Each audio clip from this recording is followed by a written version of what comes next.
Artes Gersiva presenta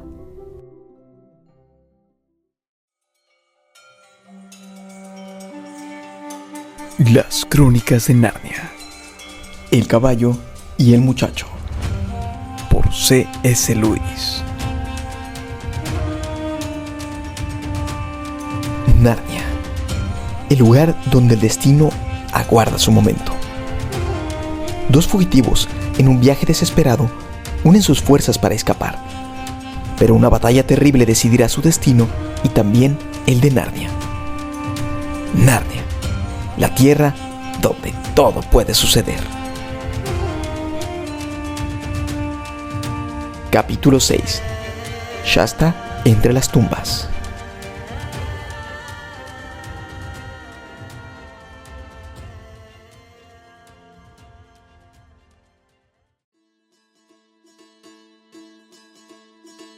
Shasta corrió sigilosamente, sin hacer ruido, por el techo que estaba muy caliente y le quemaba los pies desnudos. Necesitó apenas unos pocos segundos para encaramarse a la pared del extremo opuesto. Y cuando llegó a la esquina, descubrió a sus pies una calle estrecha y maloliente. Y allí estaba el montón de basura apoyado contra la pared, tal como Corinne le había dicho. Antes de saltar, echó una veloz mirada a su alrededor para orientarse. Al parecer, había ido a parar a lo alto de la cima de la colina isla sobre la que estaba construida Tashbaan. Todo descendía ante él, tejados lisos tras tejados lisos, bajando hasta las torres y almenas de la muralla septentrional de la ciudad. Más allá de esta estaba el río, y pasado el río, una corta pendiente cubierta de jardines. Sin embargo, más allá aún, había algo que no se parecía a nada que hubiera visto. Una cosa enorme de un color amarillo grisáceo, llana como un mar en calma y que se extendía durante kilómetros. Al otro extremo de aquello se veían enormes masas azules, aterronadas pero con bordes afilados, y algunas de ellas con la parte superior blanca. ¡El desierto! ¡Las montañas! Saltó sobre el montón de basura y empezó a trotar colina abajo, tan deprisa como pudo, por la estrecha callejuela, que no tardó en conducirlo a una calle más ancha, donde había más gente.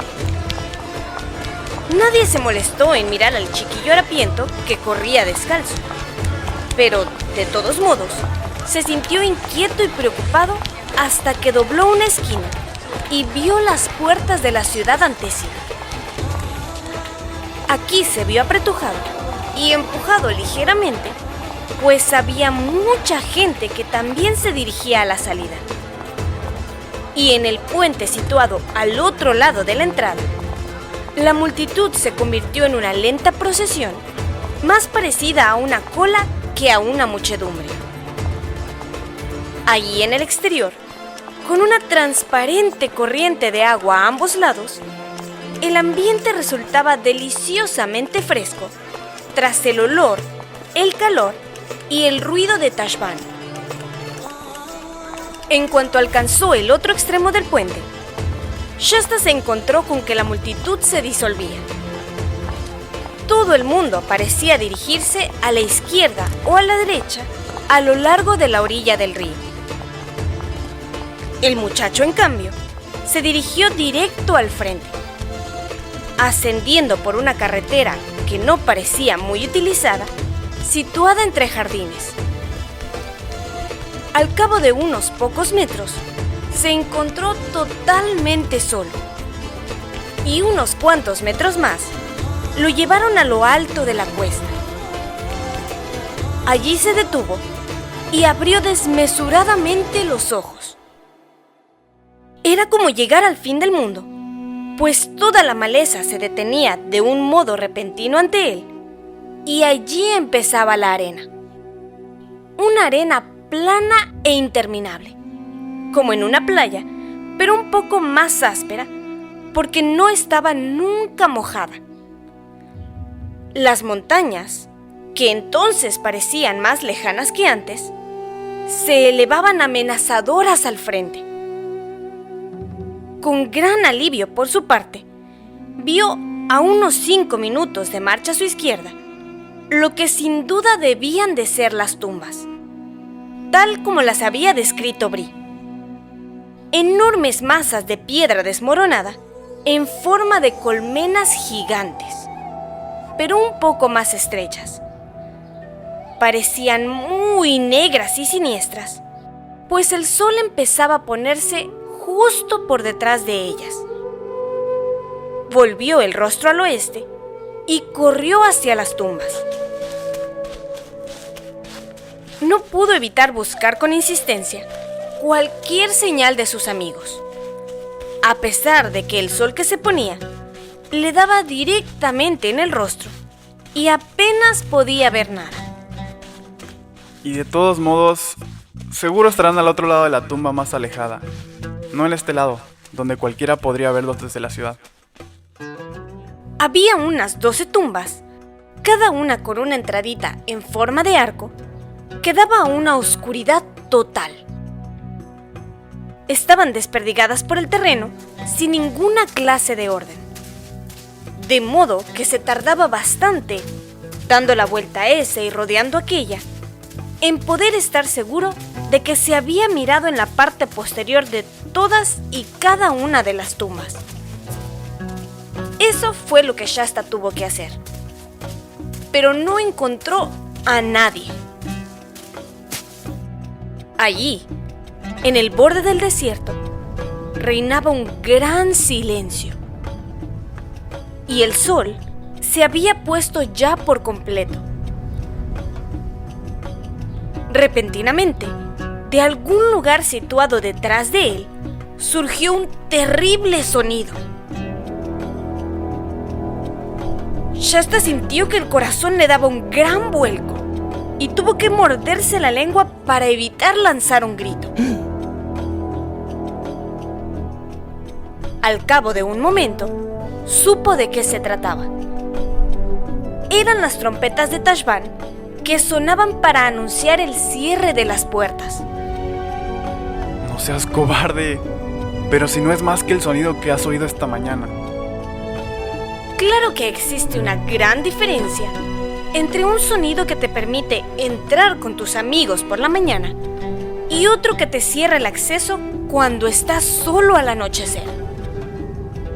Y ahora que las puertas estaban cerradas, comprendió que no existía la menor posibilidad de que los otros se reunieran con él aquella noche.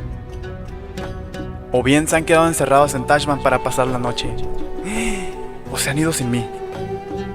No me extrañaría nada que Aravis hiciera algo así, pero Bree no lo haría. No, él no me haría eso.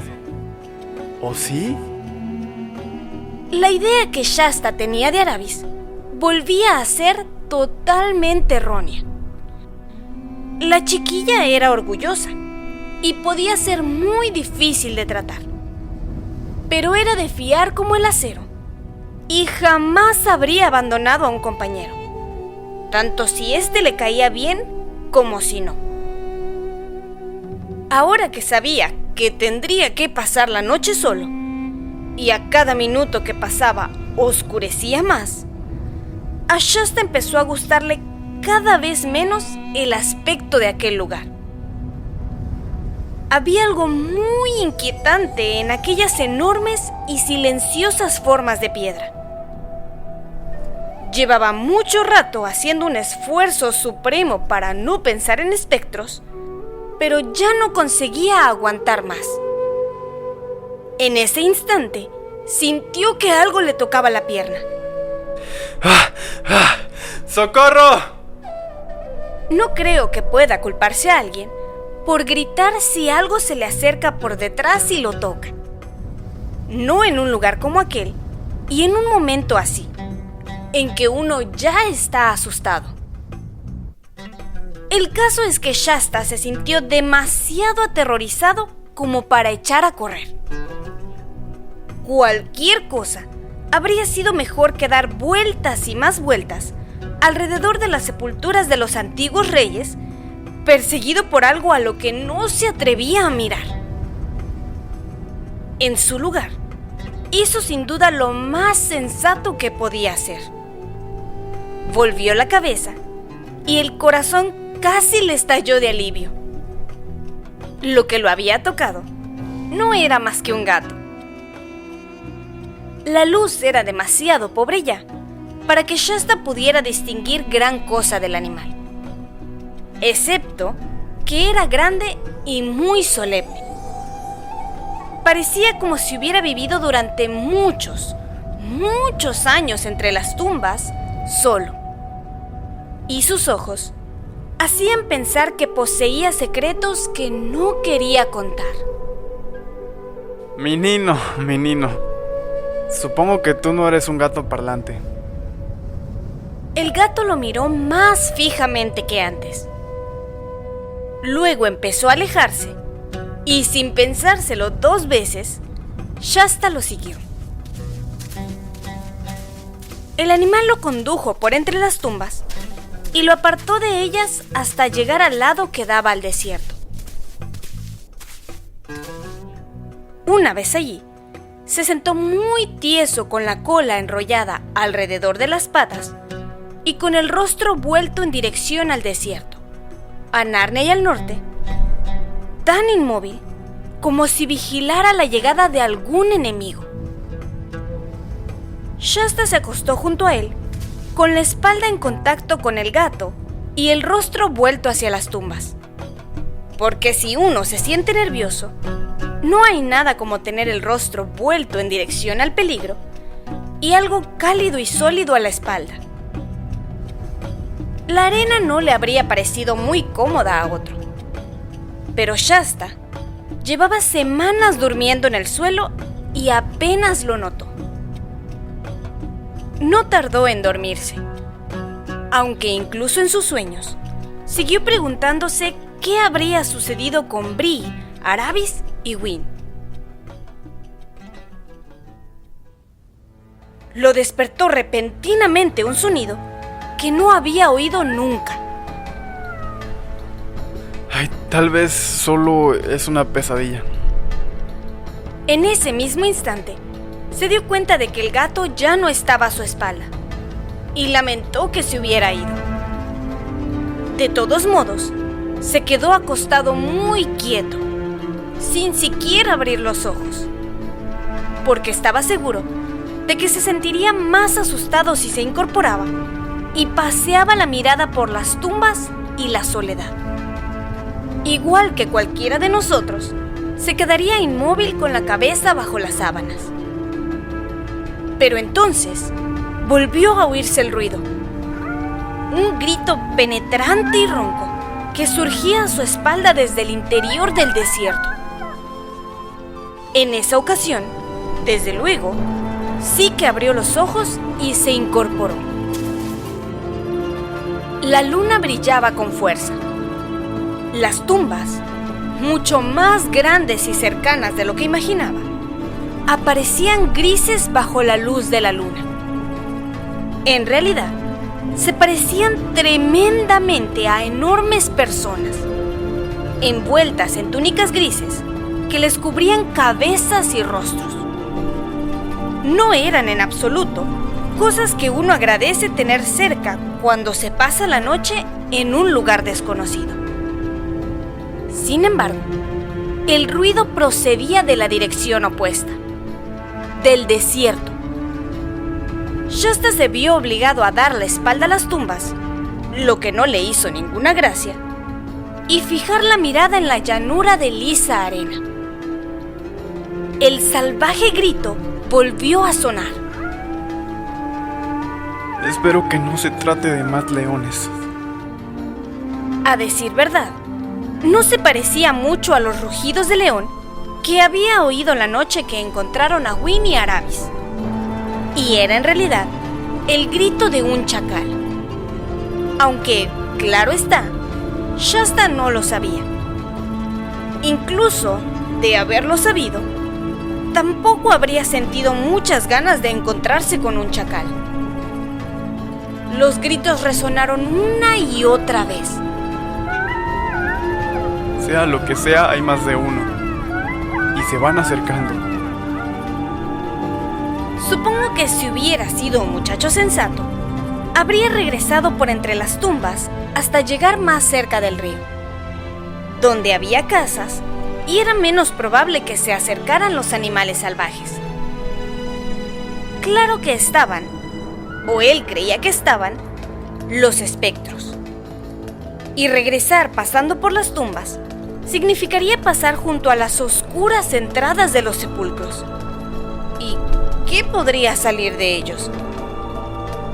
Tal vez fuera una tontería, pero Shasta sintió que prefería arriesgarse con los animales salvajes. Luego, a medida que los gritos se fueron acercando más, empezó a cambiar de idea. Estaba a punto de salir corriendo, cuando de repente, entre él y el desierto, apareció un animal dando saltos. Como la luna que daba a su espalda, parecía totalmente negro. Y Shasta no supo lo que era. Solo distinguió que tenía una enorme cabeza peluda y andaba a 4 patas. No pareció advertir la presencia del muchacho, pues se detuvo de repente. Volvió la cabeza en dirección al desierto y profirió un rugido que resonó por entre las tumbas y pareció estremecer la arena bajo los pies del niño. Los gritos de las otras criaturas cesaron súbitamente, y al muchacho le pareció oír patas que se marchaban corriendo. Entonces la enorme bestia se volvió para estudiar a Shasta. Es un león, es un león. Estoy perdido. ¿Dolerá mucho? Ojalá ya hubiera acabado todo. Me pregunto si sucede algo después de morir. ¡Oh! ¡Ahí viene! Cerró los ojos y apretó los dientes con fuerza. No obstante, en lugar de colmillos y zarpas, solo sintió algo cálido que se tumbaba a sus pies. Y cuando abrió los ojos, exclamó: ¡Caramba! Pero si no es tan grande como creía. Es la mitad de lo que yo había pensado. No es ni una cuarta parte. ¡Vaya! Pero si no es más que el gato. Debo de haber soñado todo eso de que era tan grande como un caballo. Y tanto si había estado soñando como si no, lo que estaba en aquellos momentos tumbado a sus pies y contemplándolo de un modo desconcertante con sus enormes y fijos ojos verdes, era el gato. Aunque desde luego, uno de los gatos más grandes que había visto jamás. Menino, cuánto me alegro de verte de nuevo. He tenido unos sueños horribles. Volvió a acostarse inmediatamente, su espalda en contacto con el lomo del gato, tal como había estado al inicio de la noche. Y el calor del animal embargó todo su cuerpo. Jamás volveré a hacerle una jugarreta a un gato mientras viva. Lo hice una vez, ¿sabes? Arrojé piedras a un gato sarnoso callejero medio muerto de hambre. ¡Deja de hacer eso! El gato se había dado la vuelta y lo había arañado. Nada de eso. Cualquiera diría que comprendes lo que digo. A continuación, se quedó dormido. A la mañana siguiente, cuando despertó, el gato se había ido. El sol ya había salido y la arena ardía. Shasta, muerto de sed, se sentó y se frotó los ojos. El desierto mostraba un blanco cegador, y aunque se oía un murmullo de voces procedente de la ciudad situada a su espalda, el lugar donde estaba sentado se hallaba en perfecto silencio. Cuando miró un poco hacia la izquierda y el oeste, para que el sol no le diera en los ojos, vio las montañas en el otro extremo del desierto. tan definidas y nítidas que parecían hallarse a pocos pasos de distancia. Advirtió especialmente una cima azulada que se dividía en 2 picos en lo alto y decidió que aquello debía de ser el Monte Pirée. Esa es nuestra dirección, a juzgar por lo que dijo el cuervo. Así pues me aseguraré de ello, para no perder tiempo cuando los otros aparezcan. De modo que efectuó un profundo surco bien definido con el pie, que señalaba directamente hacia el Monte Pirée. La siguiente tarea, por supuesto, era conseguir algo de comer y beber. Shasta trotó de regreso por entre las tumbas. Ahora parecían normales y corrientes, y se preguntó cómo podía haber sentido miedo de ellas. Y descendió hasta los terrenos de cultivo, situados junto al río. Había unas cuantas personas por ahí, pero no muchas, ya que las puertas de la ciudad llevaban abiertas varias horas, y las multitudes de primeras horas de la mañana ya habían entrado en ella. Debido a ello, no tuvo demasiados problemas para efectuar una pequeña incursión, como lo llamaba Bri. Requirió escalar el muro de un jardín y dio como resultado la obtención de 3 naranjas, un melón, un higo o 2 y una granada. Después de eso, bajó a la orilla del río, pero no demasiado cerca del puente, y bebió. El agua resultaba tan agradable que se quitó las ardientes y sucias ropas y se dio un chapuzón. Pues desde luego, al haber vivido en la playa toda su vida, Shasta había aprendido a nadar casi al mismo tiempo que a andar. Cuando salió, se acostó en la hierba mirando por encima del agua a Tashbaan, contemplando todo su esplendor, poder y gloria. Aquello le hizo recordar también sus peligros. De repente, se dio cuenta de que los otros podrían haber llegado a las tumbas mientras él se bañaba. Y probablemente haberse marchado sin mí. De modo que se vistió muy asustado y regresó corriendo a tal velocidad que estaba sudoroso y sediento cuando llegó. Y de nada le sirvió haberse dado un baño. Tal como acostumbra suceder cuando uno está solo y espera algo, aquel día pareció tener 100 horas. Tuvo mucho tiempo para pensar, desde luego, pero permanecer sentado a solas, pensando únicamente, hace que el tiempo transcurra muy despacio. Pensó mucho en los narnianos, y en especial en Corín, y se preguntó qué habría sucedido cuando descubrieron que el muchacho que había estado acostado en el sofá y escuchando todos sus planes secretos no era Corín en realidad. Resultaba muy desagradable pensar que todas aquellas personas tan amables lo tomarían por un traidor. Sin embargo, mientras el sol ascendía muy lentamente hasta lo alto del cielo y luego volvía a descender muy despacio hacia el oeste, y no aparecía nadie ni sucedía nada, empezó a sentirse más y más inquieto. Y entonces se dio cuenta de que cuando acordaron esperarse mutuamente en las tumbas, nadie había dicho nada sobre cuánto tiempo. No podía aguardar ahí durante el resto de su vida. Y muy pronto volvería a oscurecer.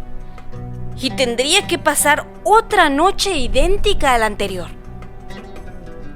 Una docena de planes distintos pasaron por su mente. Todos ellos pésimos.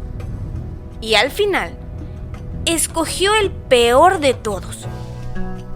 Decidió aguardar hasta que oscureciera y luego regresar al río, robar tantos melones como pudiera transportar y marchar en dirección al Monte Pirée solo, confiando, para determinar la dirección a seguir, en la línea que había dibujado aquella mañana en la arena. era una idea disparatada. Y si hubiera leído tantos libros como tú sobre viajes por desiertos, jamás se le habría ocurrido. Pero Shasta no había leído un libro en su vida. Antes de que se pusiera el sol, sucedió algo. Shasta estaba sentado a la sombra de una de las tumbas cuando alzó la mirada y vio 2 caballos que iban hacia él. A continuación, el corazón le dio un vuelco, pues reconoció en ellos a Bree y a Win. Pero al cabo de un momento, se le cayó el alma a los pies de nuevo. No se veía ni rastro de Aravis. Los caballos los conducía un hombre extraño. Un hombre armado, elegantemente vestido, como un esclavo de rango superior en una familia importante. Bree y Win ya no iban disfrazados de caballos de carga, sino que llevaban silla y brida. ¿Qué podía significar todo aquello? Es una trampa. Alguien ha atrapado a Aravis. Tal vez la hayan torturado y ella lo haya confesado todo. Quieren que salga, que corra hacia ellos y le hable a Bree. Y entonces también me atraparán a mí. Y sin embargo, si no lo hago, puedo perder mi única oportunidad de reunirme con los demás. ¿Cómo desearía saber qué ha sucedido? Y se ocultó tras la tumba, echando un vistazo cada pocos minutos, mientras se preguntaba qué era lo menos peligroso que podía hacer.